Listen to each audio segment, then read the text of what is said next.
এই যে স্ল্যাবটা দিয়ে ড্রেনটাকে কভার করে দিয়েছিল, ওই জন্য আমরা এটাকে আজকে ভেঙে দিচ্ছি। জল পাস হচ্ছে না, ড্রেনের নিচে মাটি জমে আছে।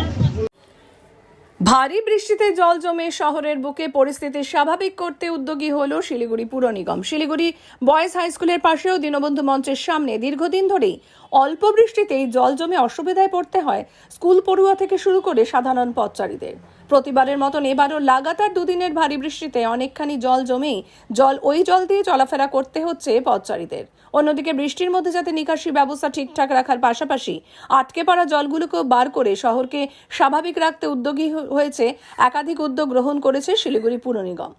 বৃহস্পতিবার 17 নম্বর ওয়ার্ডের পৌরমাতা তথা 3 নম্বর বড় চেয়ারম্যানের নেতৃত্বে শিলিগুড়ি পোস্ট অফিসের সামনেই ভেঙে দেওয়া হলো স্ল্যাব।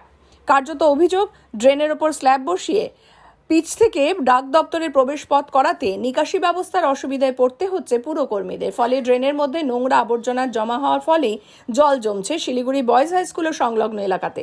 বৃহস্পতিবার ইঞ্জিনিয়ার ও পুরকর্মীদের সাথে নিয়ে জমা জল থেকে পথচারীদের নিজে থেকে যাতে তা বের হয়ে যায় তার জন্যে ভেঙে দেওয়া হয় ড্রেনের ওপরে স্ল্যাব, যার ফলে আগামীতে জল জমলে পুরকর্মীদের যাতে কাজ করতে কোনো অসুবিধে না হয়, তার পাশাপাশি এলাকায় যাতে বৃষ্টিতেও জল জমতে না পারে সেদিকে খেয়াল রেখে এই উদ্যোগ শিলিগুড়ি পুর নিগমের।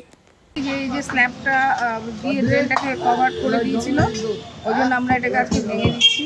জল পাস হচ্ছে না, ড্রেনের নিচে মাটি জমে আছে। আমরা এবার শিলিগুড়ি শহরে মাননীয় মেয়রের উদ্যোগে আমরা যে হাইড্রেন পরিষ্কার করবার জন্য যে 250 লেবার নিয়ে 5টা বড়োতে ভাগ করে দিয়ে যেভাবে আমরা হাইড্রেনগুলোকে পরিষ্কার করিয়েছি, তার জন্য শিলিগুড়ি শহরে কিন্তু এবার সেইভাবে জলটা দাঁড়ায়নি। কিছু কিছু বিক্ষুব্ধ জায়গা আছে যেখানটায় আমাদের একটু অসুবিধা আছে, সেগুলো সঙ্গে সঙ্গে পরিষ্কার করবার জন্য ডিসিপ্লিন মেশিন কেনা হয়েছে। 2টো না 3টে কেনা হয়েছে, না 2টো কেনা হয়েছে, যার জন্য জলগুলোকে যাতে সাক করে বের করে দেওয়া যায়। আমরা এখানে এসে দেখলাম যেটা দীনবন্ধু মঞ্চের সামনে যেটা আমাদের অবস্ট্রাকশন বহু বছরে, সেটা কীভাবে করা যায় আমি এখনও মেয়রের সঙ্গে কথা বললাম। আমরা 15 তারিখ যেহেতু আমাদের কর্পোরেশনের থেকে ছাত্রছাত্রীদের প্রেজেন্টেশন প্রোগ্রাম আছে, ওই জন্য আগামীকাল করার ইচ্ছে ছিল, কিন্তু এটাকে আমরা বাতিল করলাম। এই জায়গাটা আমরা ভাঙছি করতে এই জায়গায় আমরা ড্রেনটাকে পরিষ্কার করি, দেখি কতটা জল পাস করাতে পারি।